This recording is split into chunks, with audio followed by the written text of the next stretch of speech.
évoluer, on va changer de sujet, on va s'intéresser à ce projet d'expansion qui est donc un projet gigantesque de modernisation de l'aéroport. Mais avant cela, on a assisté à la pose de la première pierre de la rénovation et de l'extension des aérodromes régionaux et également ajouté à cela la réactivation de la compagnie Air Guinée. On a déjà quelques 2 ou 3 avions, même si jusqu'ici la DCI dit que toute la presse ou toute l'opinion connaît la provenance de ces avions. Jusqu'ici, il y a quand même un flou total sur leur acquisition, qu'à cela ne tienne.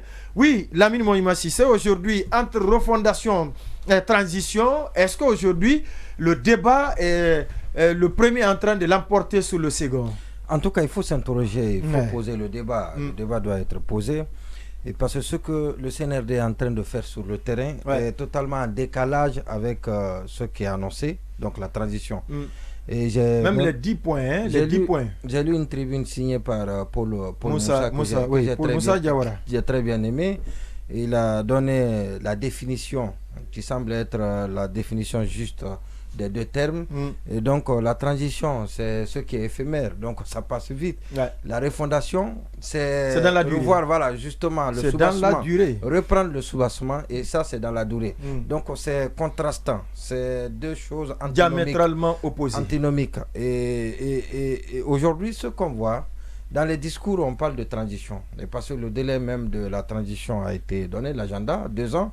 Et même si on n'aime pas bien qu'il soit rappelé de ce délai-là, donc je veux parler des acteurs de la transition, donc les responsables de la transition. Et l'autre chose, 2 ans, c'est relativement court, c'est vraiment une transition de 2 ans. Mais vous avez rappelé les actes qui sont posés, c'est des actes qui sont bien. Non, personne ne peut bien évidemment s'opposer. Voilà, donc c'est vrai. Officiellement. Alors, oui.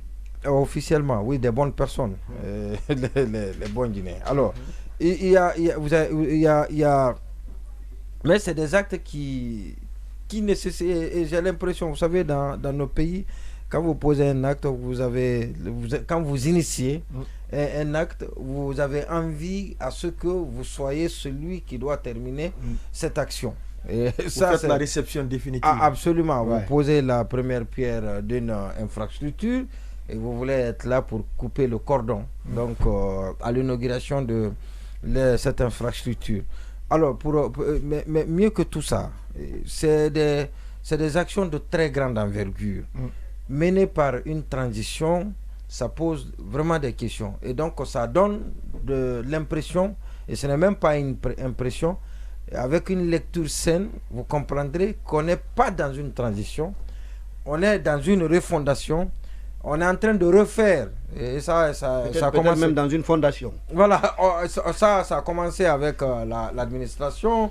Tous les postes ont été touchés presque, et ça c'est extraordinaire, mais jamais vu dans notre pays. Donc la refondation a commencé dans l'administration. Ça c'est une refondation parce qu'on a remis en cause tout ce qui a déjà fait dans l'administration, avec des personnes qui ont été nommées, certaines bien, d'autres à capacité, comme je l'ai dit, surfaite, au CV fabriqué. Et donc ça, on a vu ça, et c'est les conséquences, bien évidemment. Cette refondation dans l'administration n'est pas sans conséquences. Alors, il y a aujourd'hui les infrastructures, vous l'avez dit, bien sûr. Donc des grands contrats sont signés. Sont en train d'être passés. Oui, les choses sont en train d'être faites pour le bien du pays, bien sûr.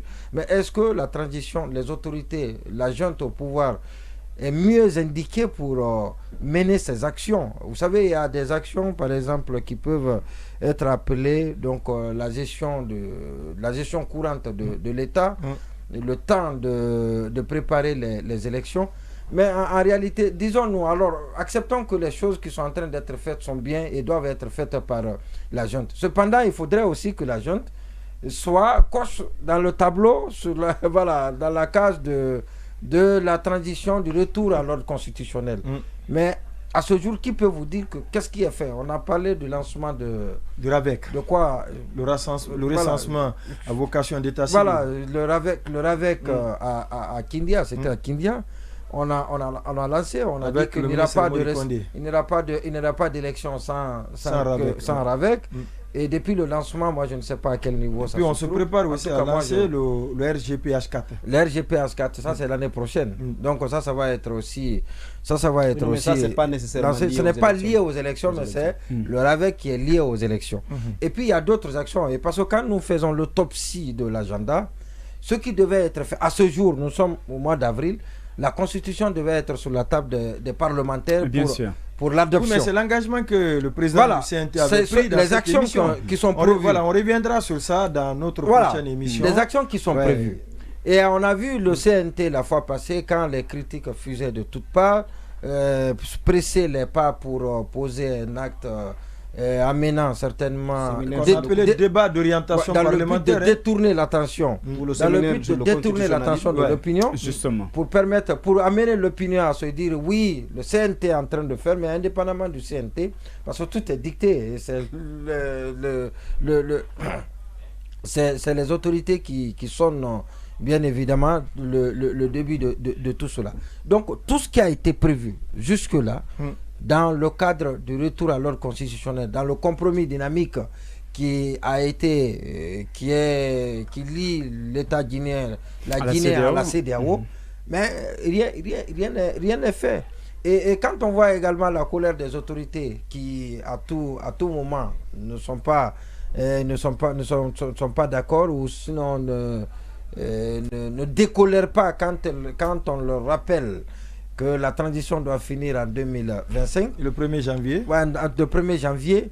Et cela n'est pas en phase avec ce qu'on a entendu de Ousmane Gawal qui nous dit que le président de la transition dit qu'au-delà des 24 mois qu'il va quitter le pouvoir.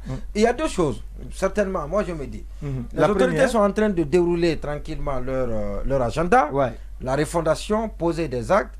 Et au terme des 2 années, Mamadi va quitter certainement, mais qui va se faire remplacer par le CNRD, un autre militaire. Et en ce moment, les gens auraient... C'est le calcul, certainement. On est des analystes, on peut se permettre ce type d'analyse. Donc les gens ont déjà vu ce qu'il est capable, ce qu'il a pu réaliser.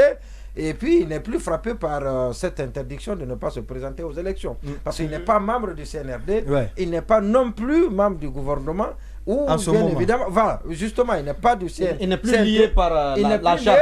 Il n'est plus lié par la charte. Parce que la charte, c'est les membres du gouvernement, les membres du CNRD et les membres du CNT. Donc, c'est eux qui ne doivent pas être candidats aux élections. Et quand vous démissionnez, quand vous quittez votre fonction de président, vous quittez le CNRD. Formellement, le CNRD. Non, si vous quittez le CNRD, quand c'est officiel, quand c'est annoncé, et donc vous êtes libre de vous présenter à une élection présidentielle. On peut se permettre cette analyse, et parce que jusque-là, grand-chose n'est pas encore fait.